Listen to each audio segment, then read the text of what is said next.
Querido Deus, nós queremos viver o amor que Jesus pregou. Nós queremos ter um coração igual ao teu, Senhor. Muitas vezes nós falhamos, agimos conforme nosso entendimento ou os nossos sentimentos. Mas nós declaramos, cantamos esse louvor, ó Pai, ao teu nome. E falamos, ó Deus, confirmamos que nós queremos, Pai. Por isso nós te pedimos, vê se há em nós algum caminho mau e guia-nos pelo caminho eterno. Muito obrigado, ó Deus, por esse tempo, por estar na tua presença, por poder entoar louvores ao teu nome. Muito obrigado, ó Deus, pela tua bondade, porque esse amor sempre nos alcança. Que possamos dar a ti, aleluia, Senhor, levantar as nossas mãos com alegria, Senhor. Muito obrigado, ó Altíssimo. Vem visitar, vem falar conosco, trabalhe em cada um de nós. Somos pessoas de faixa etárias diferentes, situações de vidas diferentes, mas todos nós buscamos a tua direção. Por isso eu te peço que a tua palavra alcance tudo aquilo para que ela foi lançada, que ela será lançada nessa noite, porque ela está debaixo da direção do teu Espírito. Muito obrigada, eu oro em nome de Jesus. Amém, Senhor. Nós vamos abrir a nossa Bíblia. Convido você a abrir sua Bíblia em Zacarias 9:9. Zacarias 9, leremos o versículo 9.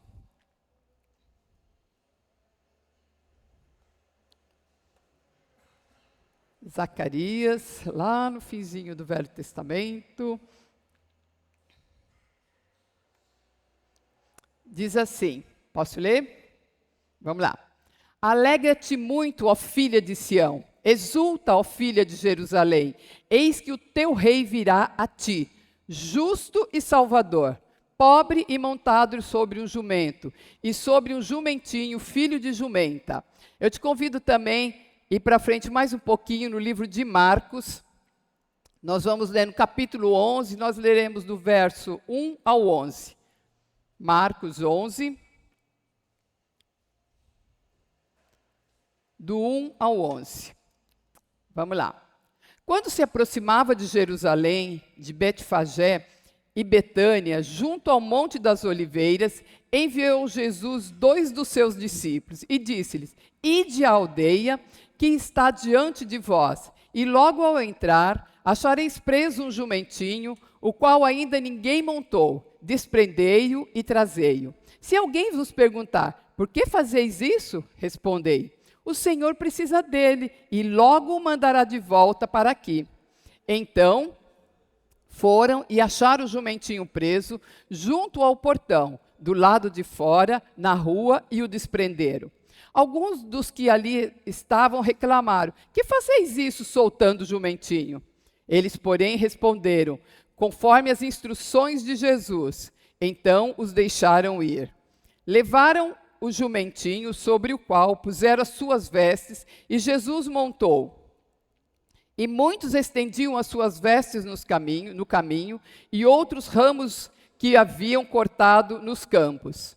Tanto os que iam adiante dele, como os que vinham depois, clamavam, Hosana, bendito o que vem em nome do Senhor. Bendito o reino que vem de Davi, nosso pai. Hosana nas maiores alturas. E quando entrou em Jerusalém, no templo, tendo observado tudo, como se fosse tarde, saiu para Betânia com os 12. Queria te convidar a repetir, essa adoração. Hosana, bendito que vem em nome do Senhor. Mas como eu falo para as crianças, não é que nem papagaio não, repetir só por repetir, Porque ouviu. Não, é para falar com o seu coração, é repetir com entusiasmo, com vontade. Vamos lá? 1, 2, 3. Hosana, bendito que vem em nome do Senhor. Mais ou menos. Vamos lá de novo? 1, 2, 3. Hosana, bendito que vem em nome do Senhor. A igreja queira se sentar, por favor. Eu confesso que eu tinha preparado uma ministração e quando foi terça-feira parecia que não caía mais. Eu falei, Senhor, não acredito que é isso que o Senhor quer, mas vamos lá. E aí mudou, mas o Senhor nos deu uma direção.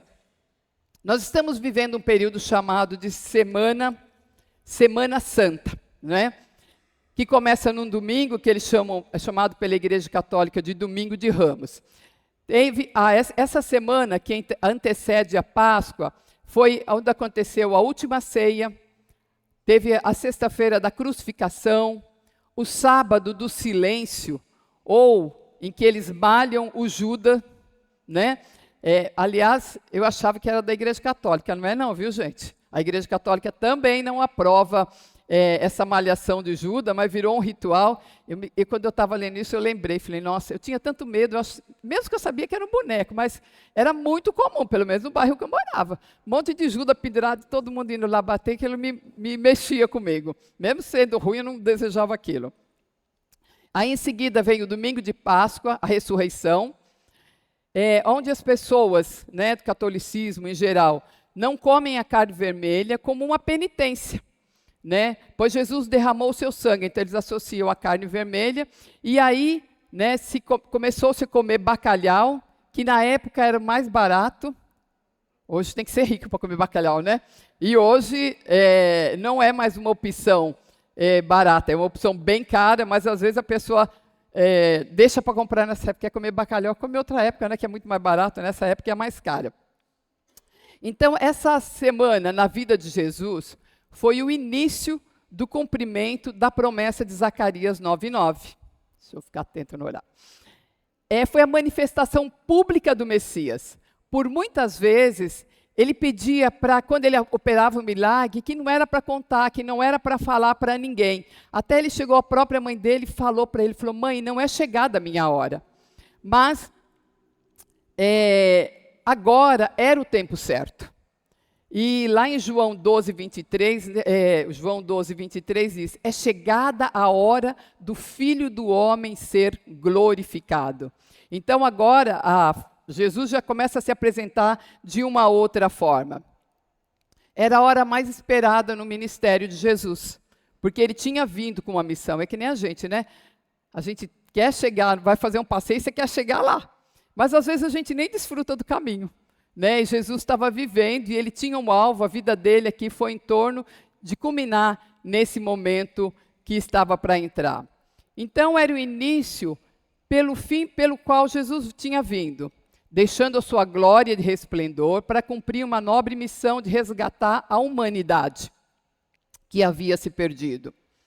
Encerraria o sacrifício de animais, porque agora ele seria o sacrifício perfeito, sacrifício remidor. Ele era o Cordeiro de Deus. E essa entrada de Jesus em Jerusalém era diferente das outras, porque ele tinha ido outras vezes, mas dessa vez era diferente. Agora era o cumprimento de um plano real, era o momento da redenção. E Jesus vinha para a festa da Páscoa, como todos os judeus, a partir de 12 anos, eles deveriam ir, e todas as pessoas que moravam até 25 quilômetros de Jerusalém deveriam, né, participar dessa grande festa. Para os judeus era uma festa preciosa, era uma festa muito importante, mas para os romanos era um momento de tensão. Eles tinham medo, porque que o povo judeu se revoltasse, porque era muita gente naquela cidade. Então, eles tinham medo que os judeus se revoltassem. Então, para um lado era uma festa, para o outro era uma tensão. Os judeus celebravam a festa dos tabernáculos, né, a libertação do povo Egito, da escravidão do Egito. E essa entrada de Jesus em Jerusalém, que vinha cumprir um propósito, essa semana ele seria sentenciado, condenado e pregado na cruz. Ele sabia já o que ia acontecer, ele tinha oportunidade de mudar de ideia, mas ele é fiel. Então, quando você tiver um problema, não fique achando que vai dar ruim, porque se Deus prometeu, ele vai cumprir, porque ele é fiel para cumprir. Ele vinha, né, de uma série de eventos, ele estava vindo de Jericó, onde ele havia curado Bartimeu, e ele falou com os discípulos ali sobre a sua partida, e o Evangelho de João fala que tinha uma multidão de pessoas acompanhando. Jerusalém estava muito cheia de pessoas, e mais a multidão que acompanhava Jesus. E lá no verso 1, Jesus disse, ide à aldeia. Provavelmente Betfagé, que era uma aldeia próxima ali. E o verso 2 e 3, ele diz, ide à aldeia que está diante de vós, e ao entrar, achareis preso um jumentinho, o qual ninguém montou, desprendei-o e trazei-o. E se alguém perguntar por que fazeis isso, respondeu: o Senhor precisa dele e logo mandará de volta para aqui. Existe uma possibilidade, os estudiosos falam, né, de que o dono desse jumentinho poderia ser um discípulo de Jesus ou alguém, um seguidor de Jesus, mas é só uma hipótese. Mas independente de ser ou não, ele é Senhor e ele é dono de todas as coisas. Eu queria, porque eu fiz também, questionei para mim, como eu e você estamos lidando com o senhorio de Cristo nas nossas vidas? Hoje a gente ouve muito, fala sobre Jesus Pai, Jesus amigo, Jesus, esquece de pregar para as nossas pessoas que Jesus é Senhor. E aí você se acomoda que Jesus é amigo, ó, o cara lá de cima, e esquece que ele veio para salvar, mas ele quer ser Senhor da minha e da sua vida. A gente precisa trazer essa realidade para as nossas crianças, para os nossos jovens, para cada um de nós. Porque se fala muito pouco sobre o senhorio. Fala-se muito sobre amigos, sobre paternidade, e precisa falar. Mas a gente não pode deixar de fazer isso. E o quanto eu e você estamos sendo servos obedientes. Um servo não pode dizer não para o seu senhor. Ele é Senhor. Às vezes, de uma forma educada, a gente recusa servir, né? Falamos de uma forma convincente, mas nós estamos aqui, servir ao Senhor é servir à igreja, é servir os irmãos, é servir um ao outro. Essa é a forma que nós temos de servir ao Senhor. Ouvir a voz dele, a direção dele, para que a gente possa estar no centro da vontade dele, né? Como que eu e você temos cumprido o serviço que ele tem nos ordenados? Porque ele dá para cada um de nós, conforme a medida da nossa força, do nosso tempo, da nossa capacidade. Ele não vai pedir a mesma coisa que ele pede para mim, para uma adolescente, para uma criança. Tem coisas que é para todos, mas cada um de nós devemos, e todos nós temos condições de estar servindo. E aí então, ele fala, né, vocês vão encontrar o jumentinho. Ele sabia, né, que estaria lá aquele animal. E olha a responsabilidade, olha os detalhes das coisas de Jesus. O Senhor precisa dele, mas ele vai devolver. O Senhor precisa dele, mas o Senhor vai devolver. Ele não queria ficar. Guarde isso no seu coração, Deus não quer tirar nada de você. Deus quer nos abençoar. E às vezes, para abençoar, a gente precisa entregar. Mas às vezes a gente fica preocupado, né? E retém aquilo que pertence ao Senhor. Então, o jumentinho, tinha que ser um jumentinho que ainda não tinha sido montado, que ele nem estaria, porque ele seria preparado para a montaria. Mas lá em Números, ele fala que quando um animal ele fosse separado para um uso real ou um uso sagrado, esse animal deveria ser novo, sem uso. Ele deveria ser um animal puro, vamos dizer assim, né? O jumento, ele é um animal dócil e ele é forte, né? Ele só empaca, porque fala, jumento, aí fica empacando, né? Ele só empaca quando ele está machucado, quando ele carrega mais do que ele pode suportar, ou quando ele está com medo. Lembra da mula de balão? Né? Ele parou porque ele ficou com medo. E é um instinto de preservação do animal, que é diferente do cavalo. Quando ele é assustado, o cavalo sai na disparada, ele foge. O jumento, ele para, né? Então, mas lembre, até sobre os animais, o Senhor tem domínio. Lembra de Daniel na cova dos leões? Ele fechou. Esse é o Deus que eu e você servimos. E a gente precisa se lembrar disso, porque tem hora que a gente esquece, né? Quando tem os perrengues, a gente acha que, parece que não vai dar certo, mas vai, porque Ele é Deus. Os jumentos lá em Jerusalém, eles eram menores que os que a gente tem aqui no Brasil. Então, dependendo de quem fosse montar, a pessoa tinha que sentar no animal e levantar as pernas, porque eles eram menores. Então, aquilo era totalmente desconfortável, né? Jesus era tão humilde que ele nem tinha um animal próprio. Humildade não é sinônimo de pobreza não, tá, gente? Guarda isso, porque muitas pessoas confundem, acham que ser humilde é ser pobre. Mas Jesus vai, nessa hora, ele pede emprestado e fala que vai devolver. Jesus não teve maternidade para nascer. Nasceu numa estrebaria. Jesus fala para os discípulos: as raposas têm covil, mas o Filho do Homem não tem onde repousar a cabeça. Então, a gente precisa rever, né, os nossos valores, estarmos atentos naquilo que realmente a gente precisa estar ligado, né? Os discípulos vão lá e realmente acontece como Jesus falou. E Jesus, ao entrar montado no jumento, ele estava cumprindo aquela profecia que nós lemos no começo, de Zacarias 9:9, onde Jesus é descrito como justo e como Salvador. Jesus entra em Jerusalém pela porta dourada, pela porta oriental. Essa porta, ela dava acesso ao Monte das Oliveiras, era a mais próxima do Monte das Oliveiras. E entrar na cidade em um jumento também demonstrava humildade, demonstrava missão de paz e não de guerra. Porque os reis, os comandantes, eles entravam com as suas tropas, com cavalos bonitos, enormes, né? E usavam cavalos pela força e pela ligeireza que ele tinha. Um general romano naquela época, para ele entrar na cidade com honras, ele teria que ter matado pelo menos 5.000 pessoas, 5.000 soldados do inimigo para ele entrar. Se fosse menos que isso, não era mais que obrigação dele. Né? Jesus vem humilde, ele não usou roupa de luxo, pompa, o direito que ele tinha, porque ele era rei. Como guerreiro, ele não carregava armas, não vinha com espadas e nem impondo o seu reinado. Ele não usou de força, pois ele quer conquistar o seu reino com o amor, não é pela força.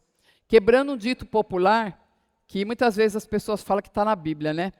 Que quem não vem pela dor, quem não vem pelo amor, vem pela dor. Isso é um dito espírita, tá?